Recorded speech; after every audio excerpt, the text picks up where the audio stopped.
میرا سوال یہ ہے کہ میرے شوہر نے میری بہن کو قتل کر دیا ہے، تو میں نے عدالت سے طلاق لے لی ہے، یہ کافی ہے یا خامن سے بھی لینی پڑے گی؟ اصل مسئلہ یہ ہے جی کہ اگر ہمارے عدالتوں میں قانون ہے انگریزی، وہی لارڈ میکالے والا قانون ہے، تو اس قانون کے فیصلے تو شریعت میں معتبر نہیں ہوتے۔ لیکن میں نے سنا ہے کہ جو ہمارے آئینی مسائل ہیں نا، نکاح ہے، طلاق ہے، عدت ہے، وراثت ہے، اس کو سنا ہے میں نے، اللہ عالم مجھے تجربہ نہیں ہے، کہتے ہیں کہ وہ اسلام کے مطابق کوشش کرتے ہیں، حتیٰ کہ قاضی مجسٹریٹ بھی ہوں یا سیشن جج ہوں یا سول جج ہوں یا اوپر جو ہمارے بڑے بڑے جج ہیں، وہ بھی کوشش کرتے ہیں کہ فیصلے اسلام کے مطابق۔ اس کی وجہ یہ تھی کہ آپ کے جو 1973 کا آئین ہے نا، اس کے اندر یہ بات بھی لکھی ہوئی ہے کہ اگر کوئی قانون خلاف شریعت ہو، خلاف کتاب اللہ ہو، خلاف سنت رسول اللہ ہو، تو اس کو ختم کر دیا جائے، اور 7 سال کے اندر آہستہ آہستہ آہستہ اسلامی دفعات کو نافذ کیا جائے۔ یہ باقاعدہ آپ کے آئین کا حصہ ہے۔ اسی لیے میرے بھی وہ دوست تھے، میرے علاقے کے بھی تھے، میرے دوست بھی تھے، اللہ ان کی قبر پہ رحمت کرے، جسٹس منیر شہید ہو گئے بیچارے، ان کو مرا دیا گیا، قتل کر دیا گیا۔ تو یہ جو ہمارا شفع کا مسئلہ ہے نا جی کہ بھئی انگریزی قانون میں تو شفع بڑا مشکل ہوتا تھا نا، لیکن جسٹس منیر نے اسی آئین کی جز کو سامنے رکھتے ہوئے اس انگریزی قانون کو ختم کر کے شفع اسلام کے مطابق نافذ کر دیا، اور آج بھی وہی چل رہا ہے۔ اب وہ شفع میں 20 سال نہیں لگتے، بالکل عین وہ اسلامی طریقے پر شفع کو کر گیا، اللہ نے اس کو توفیق دی۔ تو اس لیے میں نے سنا ہے کہ اگر آپ نے خلو کیا اور انہوں نے باقاعدہ آپ کے خاوند کو نوٹس بھیجے، طلب کیا، بلایا، وہ آیا، تو اس سے بھی اقرار لیا آپ کے خلو پر، تو گویا کہ وہ تو پھر بالکل صحیح طلاق، اس میں تو انشاءاللہ کوئی شبہ نہیں۔ ایک یہ ہوتا ہے کہ بعض لوگ یہ کرتے ہیں کہ بلایا ہی نہیں، یا بلایا سمن بھیجا جی تعمیل نہیں ہوئی، وہ باہر کسی دوسرے ملک میں رہتا ہے، حالانکہ وہ سفارت خانے کے ذریعے بلا سکتے ہیں، تو پھر کوشش یہ کریں کہ اس شوہر سے بھی طلاق لے لیں، چند معززین کو بھیج کے ان کو بتا دیں کہ جب معاملہ اتنا ہو گیا کہ تم ہماری بہن کے قاتل ہو، تو اب میری کیسے زندگی آپ کے ساتھ گزر سکتی ہے، تو میرے خیال میں وہ بھی دے دے گا۔ تو بہتر یہی ہے کہ اس سے، کیونکہ یہ حلال حرام کا مسئلہ ہے، اس میں جتنی احتیاط کرو گے فائدے میں رہو۔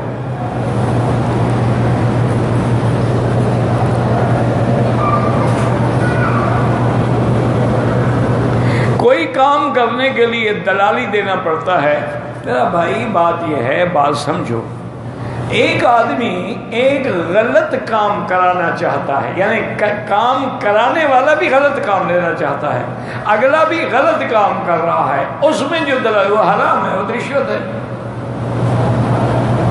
ایک یہ ہوتا ہے کہ میرا مقصد حق ہے، میرا ریکارڈ حق ہے، لیکن مجھے انصاف نہیں ملتا، مجھے مجبوراً ایسے دلالوں کے ذریعے رشوت دے کے کام کرانا پڑتا ہے، تو پھر اس پہ لعنت ہوگی، لینے والوں میں دینے والا مجبور اور مظلوم ہے۔ لیکن کوشش یہی کریں کہ بچنے کی کوشش کریں، اور جتنے معاملات کو سلجھایا جا سکے وہ زیادہ بہتر ہے، ورنہ ہم نے تو یہی دیکھا ہے کہ زمینوں کے جھگڑے ہو گئے، نسلیں بیت گئیں، وہ فیصلے ہونے میں ہی نہیں آتے۔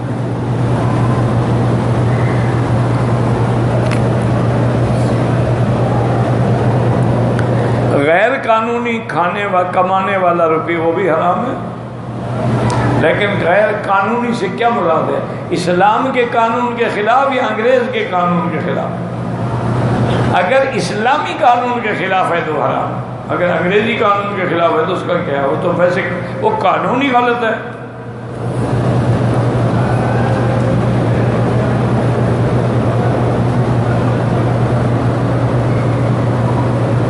بہرحال یہ ہے کوئی کامہ ہو یا کوئی چیز، رشوت دو گے رشوت حرام ہے۔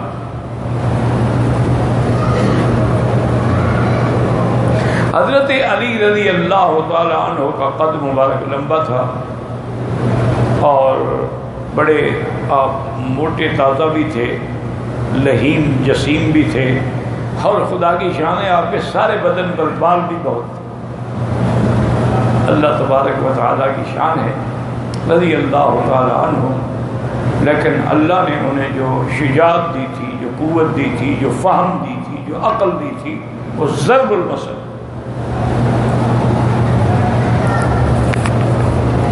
اب میرے بھائی ایک بات یاد رکھو کہ مثلا حضرت علی کا قد کتنا تھا، اس کیا فائدہ ہے آپ کو اس سوال کرنے کا؟ کوئی فائدہ؟ اچھا پھر اگر شوق بھی ہے تو سیدنا علی پر مستقل کتابیں لکھی ہوئی موجود ہیں، ان میں دیکھ لو، کیونکہ یہ کوئی ایسا مسئلہ تو نہیں ہے نا کہ کسی کا قد بڑا ہو یا چھوٹا ہو۔ اب حضور پاک کا قد نہ لمبا تھا نہ چھوٹا تھا، اس کا ذکر آیا ہے احادیث مبارک، لیکن یہ حضور کا معجزہ تھا کہ اگر 1,00,000 آدمی بھی کھڑے ہوں تو آپ اونچے نظر آتے صلی اللہ علیہ وسلم۔ حالانکہ آپ کا قد مبارک یعنی نہ تو لمبا تھا اور نہ چھوٹا تھا، درمیانہ مائل لمبائی کی طرف۔ یہ پوری حدیث لکھیں پھر پتہ لگے گا کہ میں نے انفقہ زوجین کے بارے میں جب ساری عبادت سامنے نہ ہونا، مانا دیا کہ 2 چیزیں ایک قسم کی دینا اللہ کے راستے میں۔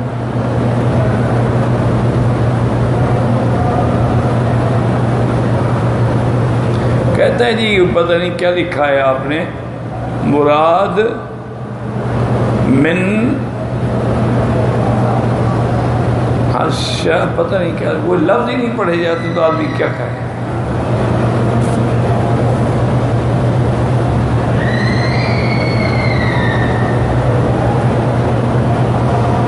کہتے جی کہ جب سیدنا ابو بکر کے منکر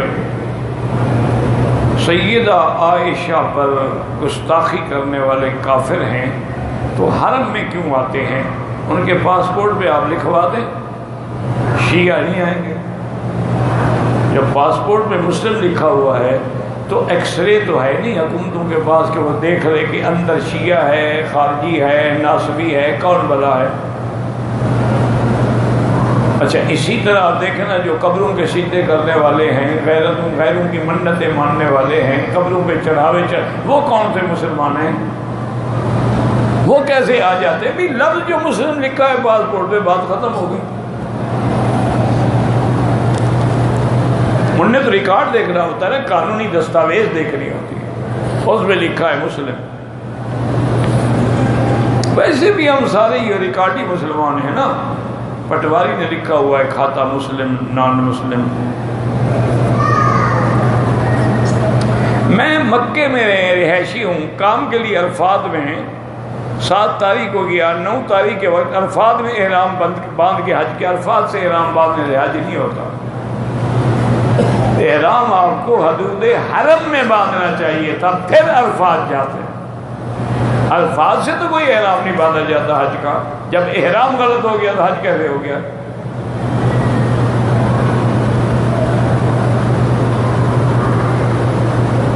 اگر آدمی ایک ہی سیفٹی بغلوں میں بھی اور اپنے زیر ناف بالوں میں استعمال کرے کوئی بات نہیں، تمہارا ہی بدن ہے نا، ایک ہی بدن پہ استعمال ہو رہی ہے۔ لیکن آج کل ڈاکٹر کہتے ہیں کہ احتیاط کے کر ایک دوسرے کی نہ استعمال کیا۔ یہ جتنی بیماریاں پیدا ہو رہی ہیں نا، ہائپرٹائٹس جسے آپ یرقان کہتے ہیں، اس سب کی اصل وجہ یہی ہے، غلط استرے کا استعمال کرنا، اور اسی طرح غلط انجیکشن لگوا لینا، سوئی غلط تھی، چونکہ آج کل تو حالت یہ ہے نا کہ آپ وہ انجیکشن خریدے وہ بھی 2 نمبر ملے گا آپ کو، اللہ عالم اندر کیسی سرنج ہے۔ تو ان چیزوں کی بڑی احتیاط، اپنے بدن پر تو جہاں مرضی آئے پھرے۔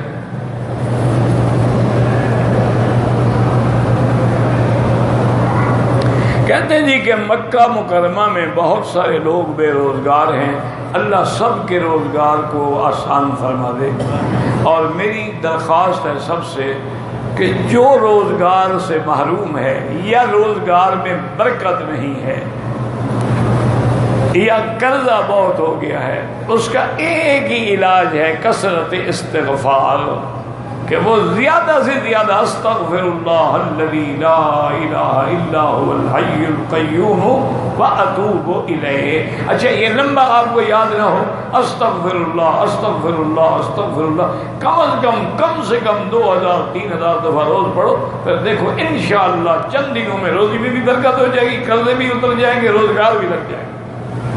لیکن یقین نہ ہو تو ہمارے دیہاتی بھی کہتے ہیں کہ یقین بڑا یا پیر بڑا، سب بڑا تو وہ یقین ہی ہوتا ہے، ان کو یقین ہوتا ہے۔ وہ پیر صاحب نے، ہمارے ہاں ایک پیر صاحب تھے وہ فوت ہو گئے، کہتے ہیں بہرحال کہ وہ بڑا کوئی عامل شامل تھا، اللہ عالم، تو ان کی کوئی ایسی عادت تھی بیچارے کی، اللہ معاف کرے، وہ ہر آدمی کو گالیاں دیتے، عورتیں آتی تھی طویل لکھوانے کے لیے ننگی گالیاں دیتے تھے، یعنی اس کا خاوند ساتھ ہوتا جی وہ بھی شرم سے ڈوب پڑے، لیکن لوگوں کا عقیدہ کیا تھا کہ پیر صاحب نے گالیاں دی ہیں نا کام ہو گیا۔ اچھا اگر پیر صاحب کسی موڈ میں بیٹھے تھے گالیاں نہیں کہ جی بس نصیب کی بات ہے، آپ گالیاں ملی نہیں کام نہیں ہوگا۔ اسی طرح آپ کے اوپر یہ جو علاقے ہیں نا جی اپنا صوبہ خیبر پختونخوا کی ایک جگہ ہے، وہاں ایک پیر صاحب تھے، ان کے پاس جو جائے نا جی ان کے پاس لکڑی ہوتی ہے مارتے ہیں۔ اچھا وہ جس کو مارے وہ کہتے ہیں جی کام ہو گیا ہمارا، اور جس کو نہ مارے وہ کہتے ہیں جی ہماری بد نصیبی ہمارا کام نہیں ہوگا۔ اب کیا علاج ہے؟ کیا لکڑی کے مارنے میں کام ہو جاتا ہے؟ کسی کو ماں بہن کی گالی دینے سے کام ہوتے ہیں؟ امام اللہ فرماتے ہیں کہ یہ تو منافق کی علامت ہے گالی دینا۔ المؤمن لا يكون لعانا ولا فحاشا ولا بذی، حضرت فرمایا مومن جو ہے وہ کسی کو لعنت نہیں کرتا، وہ کسی کو گالیاں نہیں دیتا، وہ کسی کو گری ہوئی زبان سے بات نہیں کرتے، تو مومن کی صفت ہی نہیں ہے، یہ تو منافق کی صفت ہے، وہ پیر کیسے ہو گیا؟ بس اللہ ہدایت ہے، ایک دو نہیں لاکھوں اس کے مرید ہیں، ایک دو کی بات نہیں ہے۔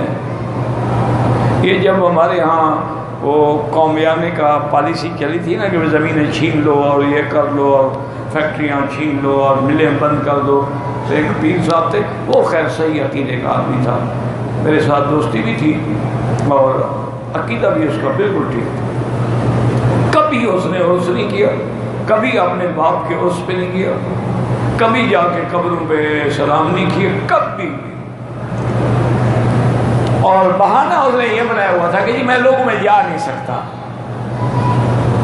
میں نفسیات، تو میں نے ان کو کہا، میں نے کہا پیر صاحب تیاری کر لو، اب جائیدادیں بھی گئیں، جگیریں بھی گئیں، زمینیں بھی گئیں، فیکٹریاں بھی گئیں۔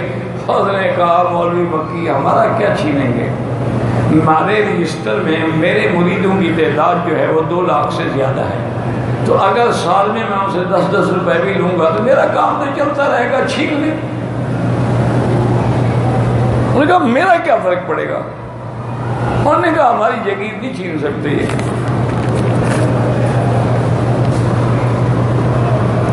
کہتے جی کہ